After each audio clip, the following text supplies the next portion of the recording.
Okay guys, now let's talk about trace of a matrix. अब यार trace क्या होता है, तो बहुत सिंपल सी चीज है। तो डेफिनेशन देखें अगर, तो अगर आपके पास कोई भी एक स्क्वायर मैट्रिक्स है ऑफ ऑर्डर n, तो पहली बात आपको याद रखनी है, we can find trace only for square matrix. क्या कि ट्रेस हम सिर्फ स्क्वायर मैट्रिक्स के लिए ही फाइंड कर सकते हैं। तो बेटा अगर हमारे पास एक स्क्वायर मैट्रिक्स है जिसका ऑर्डर है n, तो मैं सिंपली एक एग्जांपल ले लेता हूं। तो हमारा फेवरेट 3x3 मैट्रिक्स ले लेते हैं, स्क्वायर मैट्रिक्स। तो कोई भी एक एग्जांपल ले लो, आप अपने माइंड में सोचिए कि ये हमारे पास लेट सपोज एक 3x3 मैट्रिक्स है। Okay, so if I want to find what is trace of this matrix, so that is guys represented by TR of A. ठीक है, ट्रेस को हम किस तरह से रिप्रेजेंट करते हैं? So if this is your matrix A and you have to find its trace बेटा, so you will write it as PR of A. अब TR of A होगा क्या सर? तो बेटा जो आपके डायगोनल एलिमेंट्स का सम होगा, that will be nothing but that is defined as a trace of a square matrix. ठीक है, सिंपली डायगोनल एलिमेंट का ऐड कर दो तो यार 2 + 0 + -3 ये किसके इक्वल आ गया? -1 के इक्वल, और यही हमारा आंसर होगा। ठीक है, so trace of the matrix is nothing but it is simply sum of diagonal elements of a square matrix. ठीक है, तो डेफिनेशन क्या हो गई? The sum of diagonal elements is called trace of matrix A. ठीक है, तो simply आप क्या करो, AI मतलब A11 A22 A33 ऐसे जितने भी डायगोनल एलिमेंट है सबके एडिशन को हम क्या बोलते हैं? Trace of the matrix. ठीक है, तो ट्रेस हमेशा डिफाइंड होगा सिर्फ स्क्वायर मैट्रिक्स के लिए, ये याद रखना है आपको। ठीक है, अच्छा अब गाइस कुछ बेसिक, बहुत ही बेसिक सी प्रॉपर्टीज है इसकी जो आपको माइंड में रखनी है। अच्छा, क्या है प्रॉपर्टी की? अगर हम ट्रेस फाइंड कर रहे हैं P times of A, P क्या है? P is just a constant. तो ट्रेस अगर फाइंड करना है P टाइम्स ऑफ A, इस तरह का कोई मैट्रिक्स है, तो मैंने आपको बताया था यार P टाइम्स ऑफ A में क्या होगा? हर एलिमेंट P कांस्टेंट से मल्टीप्लाई हो जाएगा। तो यार अगर हर एलिमेंट मल्टीप्लाई हुआ है तो डायगोनल एलिमेंट्स का सम, पहले अगर जिसे हम ट्रेस ऑफ A बोलते थे उसमें भी क्या होगा? हर एलिमेंट में P मल्टीप्लाई होगा, तो क्या P टाइम्स ऑफ TRA बोल सकता हूं मैं? So trace of P into A will be P into trace of A। Alright, so very basic property. अच्छा, सेकेंड प्रॉपर्टी क्या है? So trace of A plus minus B will be simply defined as trace of A plus minus trace of B। अगर दो matrix है A और B, ठीक है, तो A प्लस B मैट्रिक्स का अगर आप ट्रेस फाइंड करें so it will be equal to sum of their individual test या फिर trace, sorry, sum of their individual trace या फिर difference of their individual trace. बहुत बेसिक सी प्रॉपर्टीज हैं, आप लोग इसे बहुत इजीली समझ सकते हो। ठीक है, ये प्रॉपर्टी गाइस इंपॉर्टेंट है, ये प्रॉपर्टीज यहां पर इंपॉर्टेंट है कि अगर मैं trace of A into B find करूं और trace of B into A find करूं, so both of them will be equal, provided guys, provided your AB and BA matrix should exist, है ना। ऐसा नहीं होना चाहिए कि BA मल्टीप्लाई आपका एग्जिस्ट ही नहीं कर रहा। अगर BA मैट्रिक्स एग्जिस्ट कर रहा है तो AB और BA का ट्रेस क्या होगा? ये इक्वल होगा। AB और BA जनरली इक्वल नहीं होते हैं, लेकिन उनका ट्रेस हम क्या बोल रहे हैं यहां पर? इक्वल होगा, provided both these matrix should exist. ठीक है, तो ये हो गई गाइस ट्रेस की कहानी। Now let's come to a very important topic, that is transpose of a matrix. Guys this is a very important topic और बहुत इजी है। इजी क्यों है? क्योंकि यार देखो, किसी भी मैट्रिक्स का अगर हमें ट्रांसपोज लेना है, alright, if you have to find transpose of a matrix, then guys the matrix obtained from any given matrix A by interchanging rows and column is called transpose। तो क्या बोल दिया गया कि अगर आपको किसी भी मैट्रिक्स A का ट्रांसपोज फाइंड करना है तो हम क्या करेंगे? हम इस मैट्रिक्स की रोज और कॉलम को इंटरचेंज करके जो नया मैट्रिक्स आएगा उसी को ट्रांसपोज बोल देंगे। तो यार एग्जाम्पल के तौर पे अगर बेटा मैं आपको एक मैट्रिक्स A देता हूं कुछ इस टाइप से, ठीक है, तो ये रहा आपका मैट्रिक्स है, इसका ऑर्डर क्या है? तो सर 2 रोज दिख रही हैं, 3 column, so it's order is 2x3। ठीक है, अब अगर मुझे ट्रांसपोज फाइंड करना है तो क्या करना है? क्वेश्चन में दिखा, सॉरी यहां पर डेफिनेशन में लिखा है इंटरचेंजिंग रोज एंड कॉलम। इसका मतलब अगर आपको ए मैट्रिक्स का ट्रांसपोज फाइंड करना है तो guys first of all it is written as A T और you can also say A dash, ठीक है। So both are the representation of transpose, either A dash और ए टी, ओके।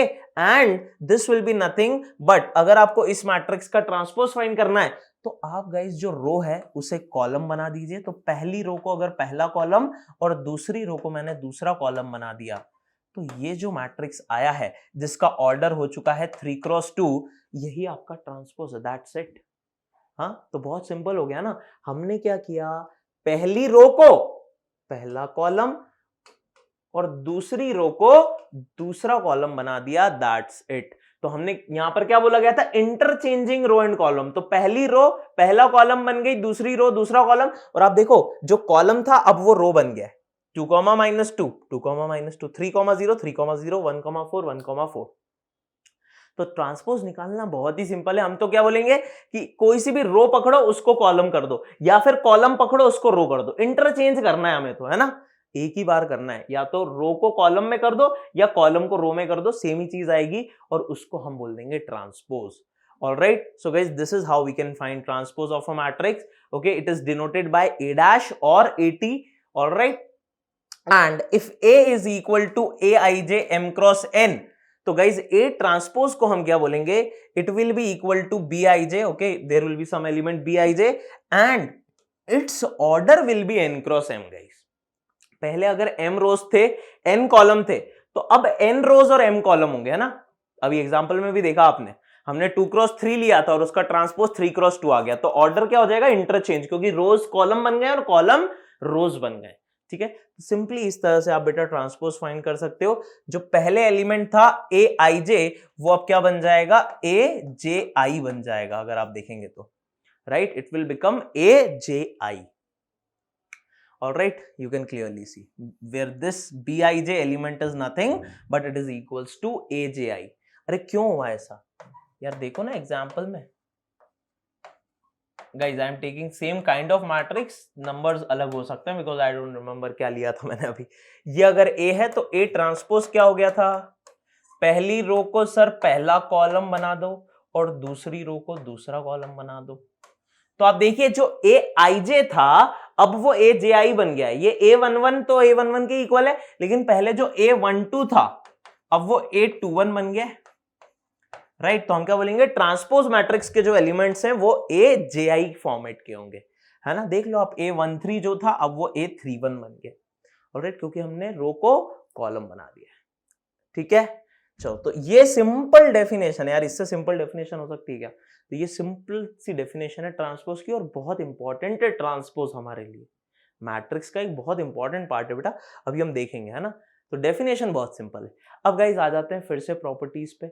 बहुत easy properties हैं लेकिन आपको याद रखनी बहुत अच्छे से, this is very important guys, okay. तो the first property over here is if you take transpose of transpose, क्या लिखा है यहां, ए डैश का भी ए डैश मतलब डैश ले लिया, मतलब if we are taking transpose of transpose, so that will be equal to again the matrix A, and it's very logical। आप एक मैट्रिक्स का बेटा ट्रांसपोज लो तो क्या करोगे, रो को कॉलम करोगे तो पहला ट्रांसपोज, और जब दूसरा ट्रांसपोज लोगे तो फिर से उस रो को कॉलम बनाओगे, तो रो पहले कॉलम बनी और कॉलम फिर से रो बन जाएगा, तो सेम मैट्रिक्स ही तो आ जाएगा। You can take any example, take any matrix of your choice, take its transpose 2 times, पहले एक बार ट्रांसपोज लो फिर दूसरी बार भी ट्रांसपोज लो, सेम मैट्रिक्स ही आ जाएगा, okay. So please remember this. Second property is if you have a constant A multiplied with matrix A, ठीक है, अगर एक कांस्टेंट K है उसे मैट्रिक्स A से मल्टीप्लाई किया, so guys the transpose of this KA will be nothing but it will be simply equals to K times transpose of A, है ना। बहुत सिंपल सी प्रॉपर्टी है, मतलब आपको ऐसा नहीं करना है कि पहले K से मल्टीप्लाई करूं फिर ट्रांसपोज लूं, आप सिंपली K को ट्रांसपोज से बाहर निकाल सकते हैं। You can say I can take K outside of transpose sign, क्योंकि K का ट्रांसपोज कुछ भी नहीं होगा, हम ट्रांसपोज सिर्फ मैट्रिक्स का लेंगे, सो यू कैन से it will B K times of A transpose, okay. Very basic 2 properties guys, this is an important property for us। A plus B or A minus B, if we have sum of 2 transpose and difference of 2 transpose, then we can say it will be like A plus B or A minus B whole transpose will be equal to A transpose plus minus B transpose. That means I can take separate transpose. ठीक है, हम क्या कर रहे हैं यहां पर separate transpose ले रहे हैं और B का. ठीक है, तो A dash plus minus B dash हो जाएगा. Alright, so you can separate the transpose sign over summation and difference I can say. Okay, और जो गाइस फोर्थ प्रॉपर्टी आ रही है आपकी, ये बहुत इंपॉर्टेंट प्रॉपर्टी. तो यहां क्या बोला गया है, if you take transpose of multiplication of two matrix that is A into B, अगर बेटा मैं इसका ट्रांसपोज लेता हूं, then please focus, it is equals to B transpose into A transpose. Okay, किसके इक्वल है ये? B transpose into A transpose, not A transpose into B transpose. ठीक है, it is not equal to, मैं लिख रहा हूं यहां पर, it is not equal to A transpose B transpose. नहीं, वो इक्वल किसके होगा? A B whole transpose will be equal to B transpose into A transpose. तो गाइस बी पहले आएगा, ये आपको याद रखना है. गाइस इस लॉ को यहां पर क्या हो रहा है? रिवर्स हो रहा है. बी पहले आ रहा है, तो इसे हम बोलते हैं रिवर्सल लॉ. और ये बहुत इंपॉर्टेंट होता है मैट्रिसेस में. दो तीन इंपॉर्टेंट हम लोग जैसे एक ट्रांसपोज हुआ, इसके आगे हम एक टर्म पढ़ेंगे एडजॉइंट, वहां भी ये रूल फॉलो होता है, रिवर्सल लॉ. फिर इनवर्स आएगा, वहां भी ये रूल फॉलो होता है. तो आपको ध्यान रखना है कि ए बी होल का ट्रांसपोज लिया है, तो that will be equal to B transpose into A transpose, not A transpose into B transpose.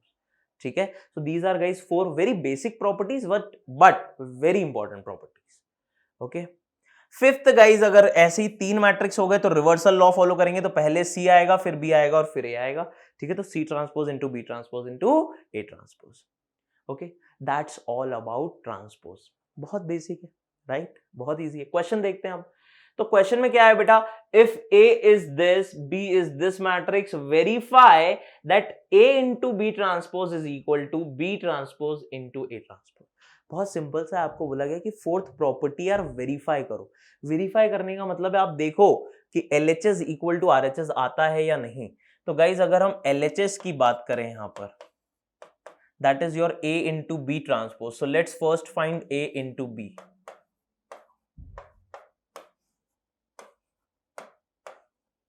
So first of all, tell me, can we multiply these two? So this is a 3 cross 1 and this is a 1 cross 3. So yes, 1 is equal to 1, we can multiply. और जो final matrix आने वाला है बेटा, वो 3 cross 3 आएगा आपके पास. So minus 2 into 1, that will be your first element, minus 2. Minus 2 into 3, minus 6. Minus 2 into minus 6, that is 12. 4 into 1 is 4. 4 into 3 is 12. 4 into minus 6 is minus 24. 5 into 1 is 5. 5 into 3 is 15. And 5 into minus 6 beta is minus 30. Okay, so this is a 3 cross 3 matrix. This is a 3 cross 3 matrix AB. Okay, this is your AB matrix. Now if you take its transpose, guys, so after taking transpose, can you tell me what will happen? Sir row will become column. तो पहले रो को पहला column बना दिया, तो कुछ इस तरह से आ जाएगा.